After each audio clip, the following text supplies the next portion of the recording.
whom we call Jesus Christ, esimbiza ngoYehowa. Yeshua, amen, Amen. that they were about others Lamazwi abeqondene nabanye abantu and not about himself, engaqondene naye uqobo lwakhe because his purpose on earth ngoba inhloso yakhe emhlabeni was to be the way, ukuba indlela the truth, iqiniso and the life. nempilo. And he says, no one can see the Father Uthi akekho oyobona ubaba except they live the way I do. uma bengaphili ngendlela engiphila ngayo. Yeshua lived ubunkulunkulu. Jesus Christ live goldness. Yes. Goldness, yeah. What we call ubuntu. Waphila ubuntu. He demonstrates the four postures of ubuntu Uyabonisa ngezindlela ezine ubuntu. by firstly with the crucifixion words. Kulamazwi esiphambano. He shows himself as one dependent on God. Uzibonisa njengomuntu oncike ekwenzeni kwakhe kuNkulunkulu. That's the upward position. Then Position you have the inward posture kube indlela yokubhekela ngaphakathi where you are completely lapho upheleliswe encouraged because ukhuthazeka of your faith in God. ngenxa yokukholwa onakho kuJesu Kristu. And then the earth, the downward posture, it agrees with him Umhlaba ubusuyavuma when he is in pain. uma ngabe Even the esebuhlungwini. earth agreed. Nomhlaba uyavuma. There was lightnings Kwaba and there was nemibhalo. earthquake Kwanyakaza umhlaba because of what he was going through. ngenxa yalokhu Because okwenzeka kuye. he lived out ubuntu. And the nature recognized him when he was in pain. Uyashumayela lo mfazi. Yes.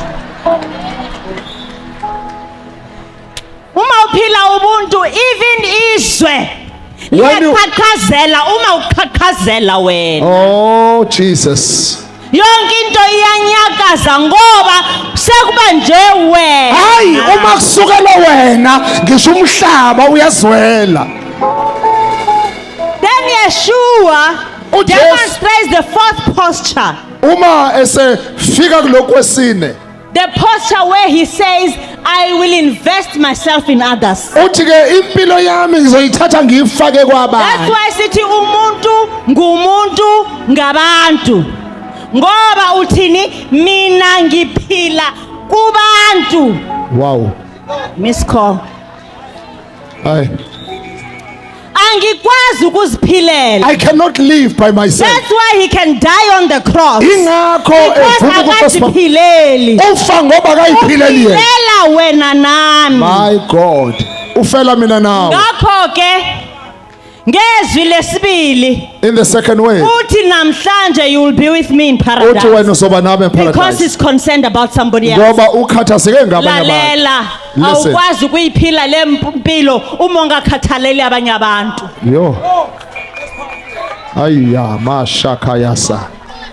Uma impilo yakho ibheyiswe kulamanga athi wena nokwakho gombele kwesakho, imillion lizokuhlula ngoba uzohlula ngo-10 rand. Ay. Amen. Yaha. Manje izwi lesithathu mfundisi Third word. lapha kuJohn 19 verse 26 Njobe sesho. uthi ke yena ukutshengisa ukuthi he has invested himself in others. Ukubonisa ukuthi impilo yakho uyithathe wayifaka Uthi kwabanye abantu. ngiyahamba Uthi I'm going. ngihamba ngisemncane, angikwazi ukumshiya umama wami Dengwane, I cannot leave my mother alone. so ngizombiza ngithi ndodana I'll say my son. bheka unyoko, Look at your mother.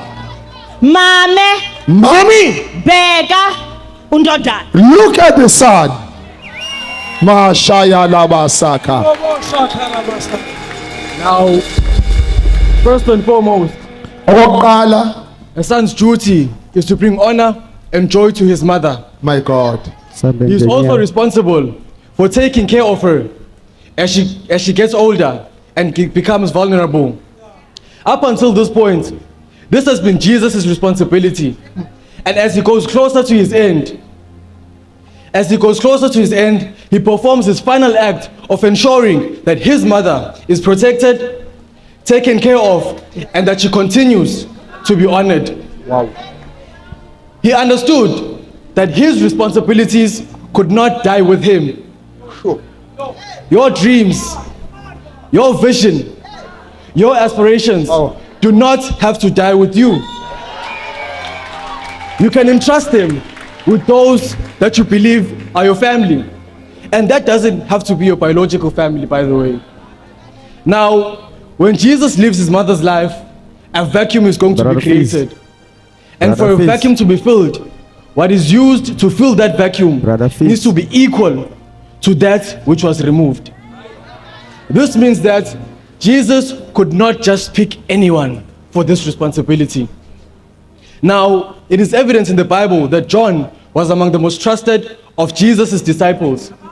He is even referred to as the disciple whom Jesus loved. In this instance, Jesus is passing on the baton to John.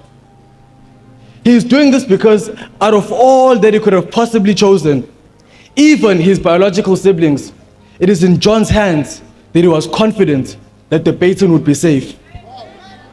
It is in John's hands that he was confident that the baton would be safe.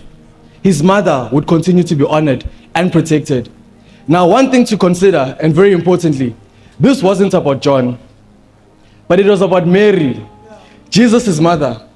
Now, when a baton is passed on to you, it is not about you. It's not about your ego. It's not about feeding yourself. It is about that which, by virtue of carrying the baton, you are responsible for. The vision that needs to be protected and seen into flourishing. The vision that needs to be protected and seen into flourishing. A prophet's example is when Moses passed on the baton to Joshua. This wasn't about Joshua. It was about the deliverance of the children of Israel. It was about ensuring that God's promise to his people was fulfilled. Now, carrying a baton often comes as a heavy burden, but there are benefits to carrying the baton. And perfect examples of those who benefited handsomely from carrying the baton faithfully are David and Solomon. They saw the fruits of being faithful. Now, I want you to ask yourself this important question. Have you prepared your hands to carry a baton? Have you grown spiritually? Have you invested in personal development? Are you called among the best in your profession or whatever it is that you do? And I want each and every one of us to look at our hands. Look at your hands, and upon looking at your hands, I want you to tell yourself and answer yourself, are those hands worthy to carry batons? Can your employer trust you with that promotion? Can a potential employer entrust you with that job? That is a list of a few batons that need worthy hands to carry. And God has given it to us. He has given us what it takes to be able to carry these batons. We just need to activate it. Now, sometimes you don't need to personally prepare yourself for a baton. Sometimes God himself prepares you for a baton. He prepares your hands to carry that baton. Having said that, when someone hands you a baton that you don't expect, that you don't believe you are worthy of carrying it, relax. God has prepared you for it. And you are not only trusted by the person who is handing you the baton, but you are trusted by the Almighty himself. I'd like to leave you with these words. This is my ethos, something that I live by. I didn't read it in a book. It's something I'm figuring. Because of the gifts entrusted to us by God, we have the responsibility to at least try to do great things. I thank you.